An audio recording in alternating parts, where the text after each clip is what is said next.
हम बात कर रहे हैं आईसीटी के बारे में और बढ़िया-बढ़िया प्रैक्टिस कर रहे हैं क्वेश्चंस की, है ना? बहुत आराम से सोच समझ के आंसर करने हैं, बहुत रिलैक्स होके, ठीक है? Which of the following statements are true? कौन से कथन आपको सत्य लग रहे हैं, ट्रू लग रहे हैं? देयर आर 3 स्टेटमेंट्स, आप आराम से पढ़िए।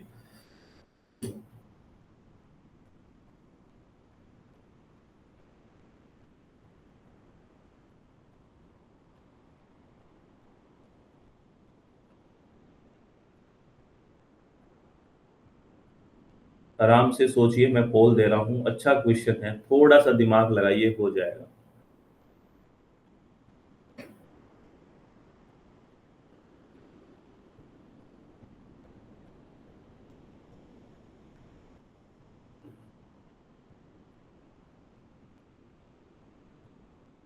क्या हुआ अभी? सभी स्टूडेंट्स आंसर करने की कोशिश करो प्लीज़। देखो इसमें राइट ऑप्शन है वो सी है, यानी कि बी एंड सी। ए को एलिमिनेट करना है इसमें। ए को एलिमिनेट कैसे करना है देखो, ये राइट ऑप्शन तो ये है। ये कह रहा है सीपीयू का जो स्पीड है वो केबी और जीबी यानी गीगाबाइट में मापते हैं। नहीं, ये तो हम स्टोरेज की बात करते हैं। सीपीयू कोई स्टोरेज थोड़ी करता है, वो तो फ्रीक्वेंसी होती है उसकी, है ना? जिसको हम किस में लेते हैं, जैसे हम बात करें ना, अगर सीपीयू की स्पीड की बात करते हैं तो बेसिकली हम मेजर करते हैं हार्ट्ज में ले लेते हैं, या फिर मेगा हार्ट्ज में बोल देते हैं, या गीगा हार्ट्ज में बोलते हैं, है ना? जो किलोबाइट और गीगाबाइट है, ये तो डाटा स्टोर की है, स्पीड की नहीं है। जबकि सीपीयू में जो स्पीड होती है, बेसिकली जो मूवमेंट जो होता है ना, स्पीड, वो मेजर करते हैं हार्ट्ज में, या फिर मेगा हार्ट्ज में या गीगा हार्ट्ज में। तो इसलिए ये नहीं है, जीबी केबी वाला ये गलत हो गया। बाकी तो दोनों स्टेटमेंट ठीक है ही। कि जो साइज होता है ना मॉनिटर का, जैसे आपको कहूँ कि कितना इंच का मॉनिटर है ये, है ना? आपके पास स्क्रीन है, तो डायगोनल मेजर करते हैं, ऐसे मेजर नहीं करते, डायगोनल मेजर करते हैं ऐसे, कि इस कॉर्नर से उस कॉर्नर पे। जैसे आप मोबाइल लेके आते हो तो कहते हैं ना कि मोबाइल की स्क्रीन कितनी बड़ी है, ठीक है? तो मेरी आवाज ठीक आ रही है क्या? प्लीज एक बार कंफर्म करिए। मेरी आवाज ठीक आ रही है क्या? अच्छा, सभी को सही आ रही है, ठीक है। तो इसलिए डायगोनली मेजर करते हैं, आपने देखा होगा ऐसे ना, ऊपर से इस कॉर्नर से उस कॉर्नर, ठीक है। और लेजर प्रिंटर रिजोल्यूशन है वो डीपीआई में ही बेसिकली मेजर किए जाते हैं। जैसे इमेज वगैरह ना, डॉट पर इंच, डीपीआई की फुल फॉर्म भी पूछी थी आपसे, डॉट पर इंच होता है। तो इसका राइट ऑप्शन सी हो गया, बी और सी। अच्छा क्वेश्चन है, बहुत बढ़िया क्वेश्चन है। Good morning ma'am. Next question. ये अपना कोर्स रहेगा। इसमें 1000+ यानी कि यूनिट वाइज 1000 से ज्यादा क्वेश्चंस रहेंगे। और ये बोथ मीडियम के क्वेश्चंस रहने वाले हैं। मींस आपको कोई मीडियम का इशू नहीं रहेगा। यहाँ आप कंटेंट पे जाके देखोगे तो देखो आपको यूनिट वाइज क्वेश्चन मिल रहे हैं, ठीक है। जो हो चुके हैं वो भी आपको इस साइट पे मिलेंगे, पहले हुए हैं वो भी अभी हो रहे हैं, वो भी रिकॉर्डेड, अगर कोई स्टूडेंट लाइव नहीं देख पाता है तो। कहने का मतलब, और ऐसा नहीं है कि हमने सिर्फ इस क्वेश्चन का आंसर बताया है कि सर इस क्वेश्चन का यही आंसर होगा। जो हमारा पढ़ाने का तरीका है, लाइक कि कंप्लीट डिटेल उस क्वेश्चन के चारों ऑप्शंस को डिस्कस करना, ये हमारा एक मोटिव रहता है, जिससे बच्चे के एक क्वेश्चन से चार क्वेश्चन तैयार हो। देखिए, the action of illegally installing malicious code which redirects a person to fraudulent website with the purpose of obtaining that person's bank detail is called। आजकल ये बहुत चल रहा है, देखना इसको क्या बोलते हैं।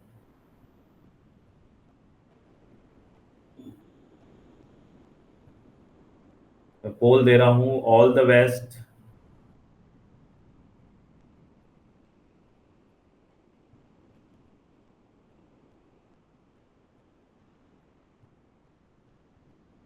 सारे स्टूडेंट्स राइट ऑप्शन करने की कोशिश करें, ठीक है ना?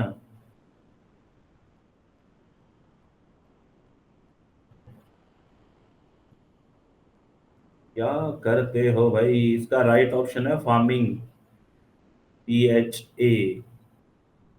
PHARMING, farming.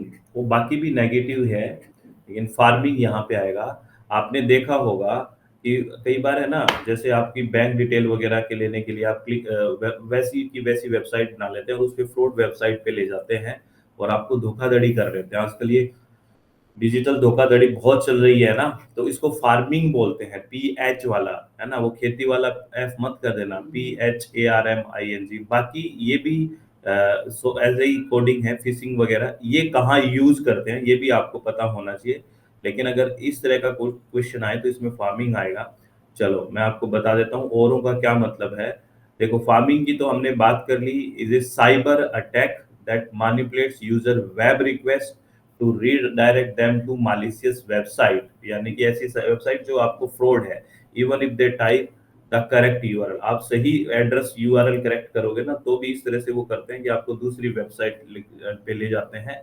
The goal is to steal sensitive information like banking detail और लॉगिन क्रेडेंशियल्स, यानी कि इसका मतलब वेबसाइट के बजाय इसको ले जाते हैं। इसका उद्देश्य होता है आपकी जो संवेदनशील जानकारी है, जैसे बैंक का डिटेल है या फिर कोई लॉगिन का क्रेडेंशियल्स है, वो ले लेते हैं। अब यहाँ पे शब्द है फिशिंग। फिशिंग क्या है ये देखिए। फिशिंग है this involve tricking individual into voluntary providing personal information typically through deceptive email, message और कॉल। फिशिंग यह आमतौर पर धोखाधड़ी वाले ईमेल संदेशों या कॉल के माध्यम से लोगों को स्वेच्छा से अपनी जानकारी देने के लिए बरगलाने का प्रयास किया जाता है। पूछते हैं ना कि आपका ये हो जाएगा, वो हो जाएगा, जल्दी ये बताइए, ये करिए, पर्सनल इन्फॉर्मेशन। ऐसा होता है कि नहीं होता? आपके पास भी कॉल्स आती होंगी, मेल्स आती होंगी, मैसेजेस आते होंगे कि आप ये बताइए, ये क्या है, वरना ये हो जाएगा। ऐसा होता है कि नहीं होता? अरे बोलो, यस और नो। कहाँ गए, है ना? होता है ना? तो बेसिकली अब एक बात और है ना, एक बार है ना ऐसी कॉल भी आई, जैसे आपके पास भी आई होगी कि एयरपोर्ट पे ना आपका कुछ है ना सामान पकड़ा गया है, हम उस नार्कोटिक डिपार्टमेंट से बोल रहे हैं और उसमें कुछ इलीगल चीजें हैं, तो आप जल्दी आ जाइए, नहीं तो आपको चलो कर देंगे, ये इतना पैसा लगेगा। इस तरह की भी कॉल्स आती हैं आजकल, तो ध्यान रखें। ठीक है, कहीं पे भी डराने का ऐसे प्रयास कर लेंगे तो आप सही है तो कोई दिक्कत है ही नहीं। और एक एक शब्द है स्पैम। स्पैम बेसिकली, स्पैम तो हमने बात की थी ना, तो इलेक्ट्रॉनिक मैसेज जो ईमेल्स आते हैं, स्पैम हमने पीछे भी बात की थी। तो वो बहुत बल्क में मैसेज आते हैं, वो होता है। और smishing, this is form of phishing, है ना, दैट यूज एसएमएस और text message to deceive people, यानी कि जो स्मिशिंग है वो एक एसएमएस या टेक्स्ट संदेशों के माध्यम से की जाने वाली फिशिंग है ये। ठीक है, तो ये फार्मिंग, फिशिंग, ये शब्द बहुत इंपॉर्टेंट है, वेरी वेरी इंपॉर्टेंट है। इन शब्दों को याद रखना है। इसमें जो थिन लाइन डिफरेंस है वो भी आपको याद रखना है। ठीक है, चलो, all the best for the next question. चले भी नेक्स्ट क्वेश्चन के लिए चलते हैं। नेक्स्ट क्वेश्चन के लिए आपका नेक्स्ट क्वेश्चन ये है, MP4 and GIF are two file extension used with file containing moving images। आपने कभी ये देखा होगा कि ये इमेज के लिए होता है। और .rar and .zip are two file extension use with file containing compressed data. ये बहुत यूज करते हैं, ये ध्यान रखना है आपको, है ना? चलो, आराम से सोच समझ के आंसर देना है। और मैं आपको पोल दे रहा हूँ, all the best for the पोल।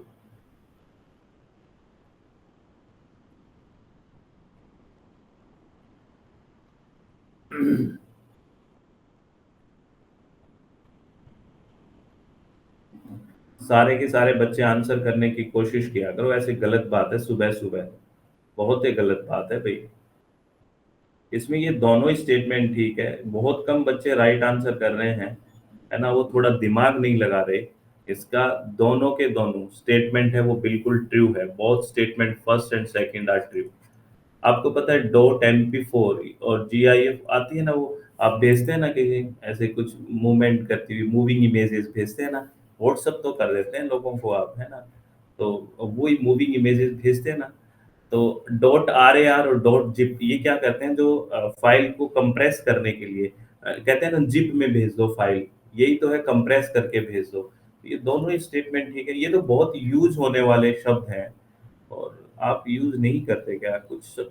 पता नहीं क्यों नहीं करते, करते तो हैं सर, पता नहीं। फिर अब क्वेश्चन आप बता देते हो ना फिर तो याद आ जाता है, लेकिन क्वेश्चन के टाइम याद नहीं आता, हमारे को ये दिक्कत है ना? ये बात है क्या? ये बात है? यही बात है सर। चलो next question, all the best for the next question. चलो मैच करना है ये आपको। यहाँ पे कुछ काम किए जा रहे हैं, टास्क किए जा रहे हैं, और यहाँ पे सॉफ्टवेयर एप्लीकेशन है। कौन से सॉफ्टवेयर का हम अप्लाई करेंगे, कौन से काम के लिए, अगर पता है तो। बेसिकली हम ऐसे ऐसे सॉफ्टवेयर्स का यूज नॉर्मली करते रहते हैं, तो आप आराम से सोचिए समझिए।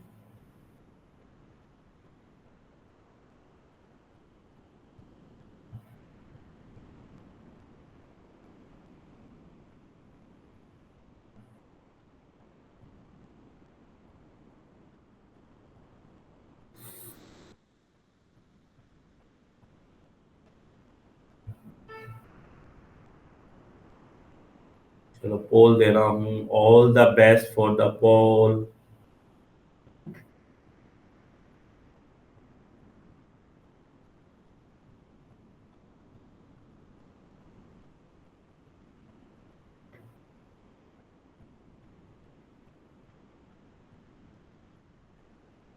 सारे के सारे बच्चे किया करो आंसर, इतना कहने के बाद भी नहीं करते हैं। हम बच्चे ही कर रहे हैं। राइट ऑप्शन इसका बी है। क्या है? राइट ऑप्शन इसका बी है, बी। आप कई बार आप देखते भी हो, यूज भी करते हो, यानी कि एक का दो है।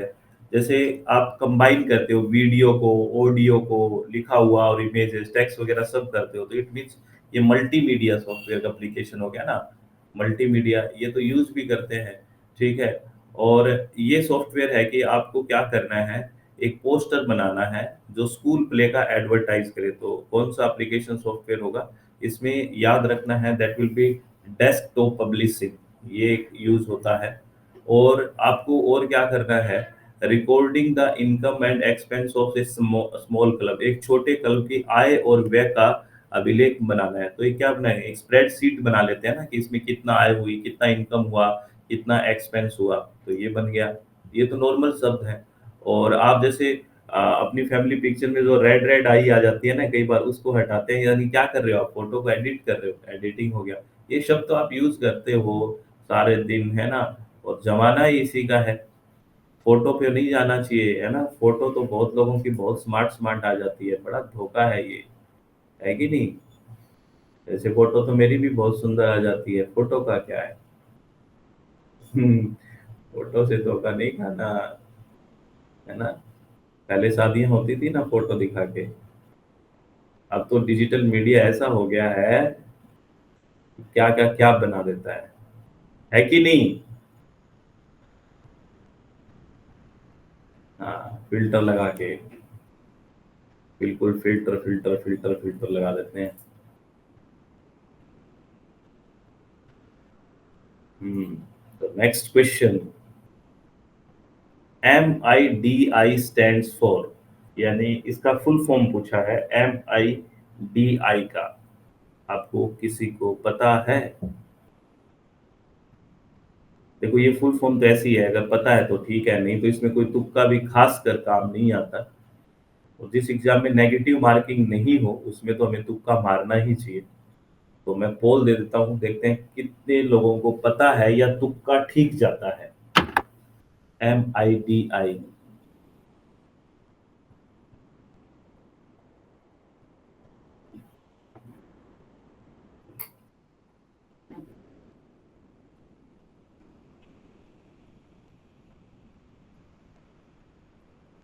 बेसिकली आपको लगता है ना, वो बहुत शाना है, वो बनाने वाला भी है ना, वो लग रहा है कि यार ICT का है तो ये मल्टीमीडिया वगैरह तो सोचेंगे ही। ये है म्यूजिकल इंस्ट्रूमेंट डिजिटल इंटरफेस, याद रखना। क्या है? म्यूजिकल इंस्ट्रूमेंट डिजिटल इंटरफेस, ये इम्पोर्टेंट है, ध्यान रखना।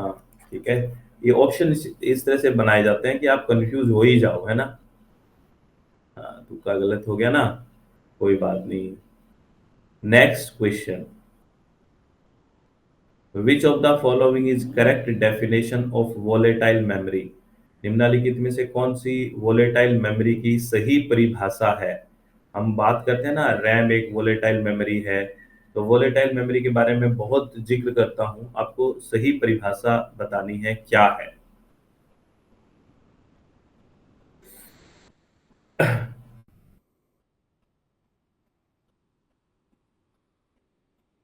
बहुत सिंपल सी बात है, मैं पोल दे रहा हूं, आप लोग करिए आंसर।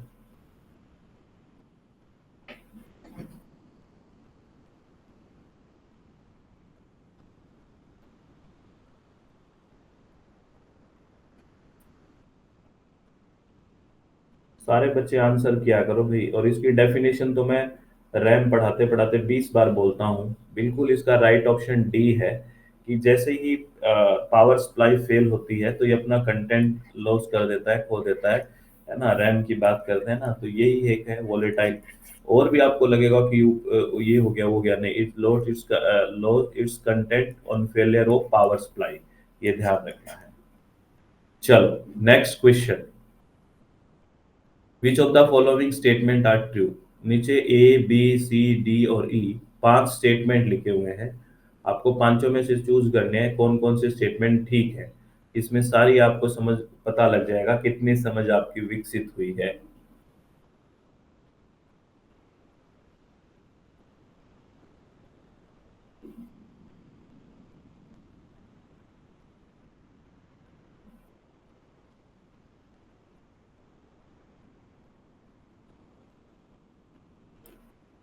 चलो मैं पोल दे रहा हूँ। All the very best.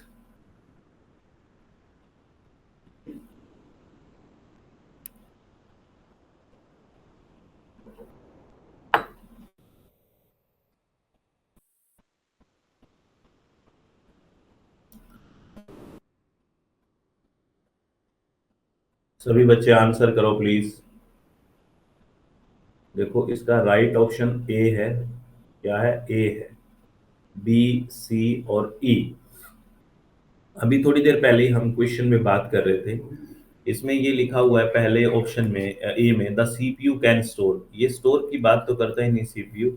हमने बात की थी स्पीड की बात करता है, तो इसको हटा दो।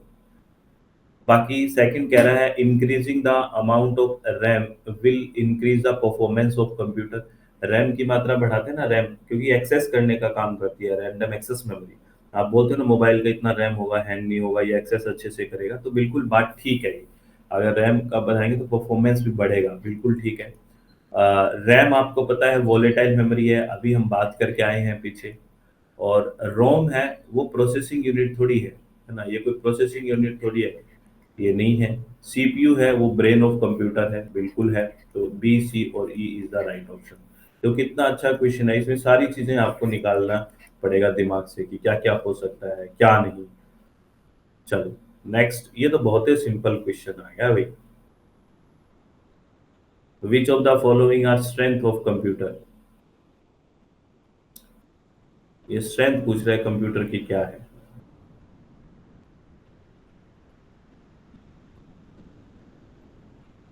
चलो करो आंसर करो इस क्वेश्चन का। मैंने गलत दिया क्या इसका पोल? इसका स्ट्रेंथ देनी है आपको। इसको, इसका सी ऑप्शन है वो करेक्ट है, प्लीज ध्यान रखना। सी ऑप्शन करेक्ट है। टिक अगर गलत हुआ है तो आप ध्यान रखना। इसकी स्पीड है, इसकी स्ट्रेंथ है, इसकी एक्यूरेसी, इसकी स्ट्रेंथ है। इस पे एक्यूरेसी है तो रिलायबल भी है, तो ये सारी स्ट्रेंथ है ए बी और सी। पॉलिसी मेकिंग कोई स्ट्रेंथ नहीं है, पॉलिसी तो हमें बैठ के बनानी पड़ेगी, है ना। तो ए बी सी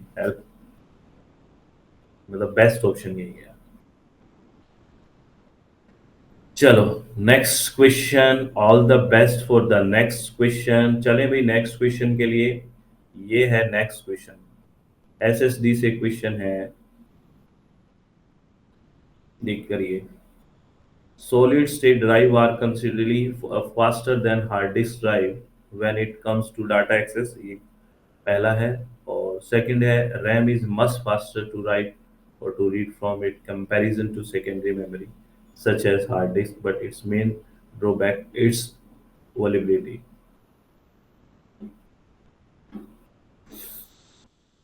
चलो पोल दे रहा हूँ, बढ़िया से सोच के आंसर देना है, कोई दिक्कत नहीं है, इजी क्वेश्चन है।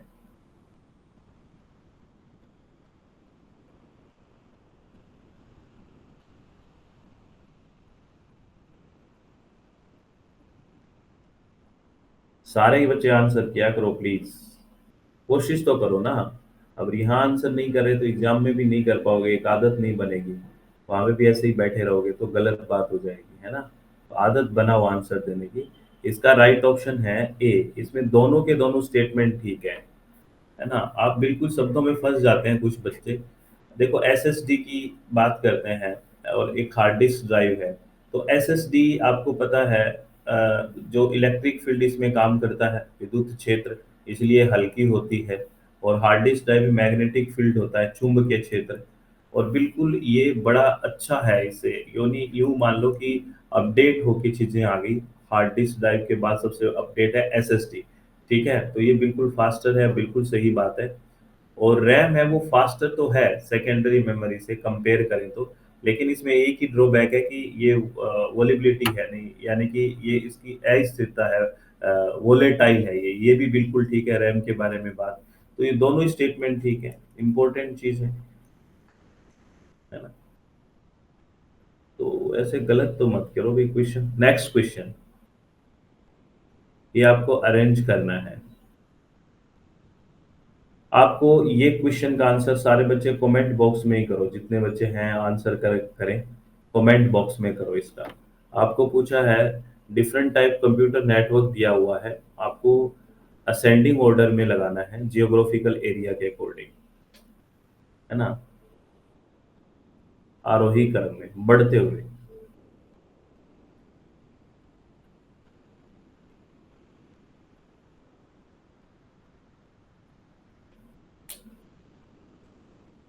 चलो मैं इसका पोल दे रहा हूँ, सॉरी पोल के आंसर बता रहा हूँ, आपको वैसे ही करना था। तो इसका राइट जो ऑप्शन है वो कौन सा है, थर्ड है। आपको बेसिक सी बात देखनी थी। देखो लैन क्या है, लोकल एरिया नेटवर्क है, तो सबसे कम जियोग्राफिकल एरिया इसी का होगा, कवर करेगा, लोकल एरिया करेगा। और ये सबसे ज्यादा होगा, ये तो वाइड है ना, तो सबसे ज्यादा यही होगा, वाइड है, वाइड कितना ही हो सकता है, वाइड एरिया नेटवर्क होता है। ठीक है, बीच में कौन सा आ गया, मेट्रोपॉलिटन मैन आ गया। तो ये आता है, यानी कि सी ए बी इम्पोर्टेंट है। वाइड एरिया तो काफी वाइड है, कितना ही वाइड जा सकता है, तो ये सबसे ज्यादा जियोग्राफिकल इसमें रखेगा ये। ठीक है, चलो नेक्स्ट क्वेश्चन। ये हम बेसिकली कंप्यूटर की कुछ टर्म्स बात करते हैं ना, और उसको मैच करना है, बिल्कुल सिंपल क्वेश्चन है। और ऐसा क्वेश्चन बहुत बार आता है।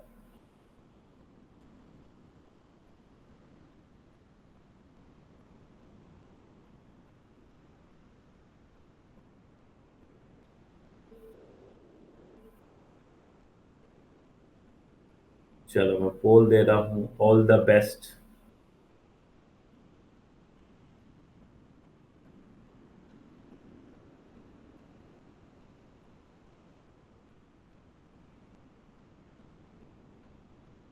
सारे बच्चे आंसर तो करो भाई।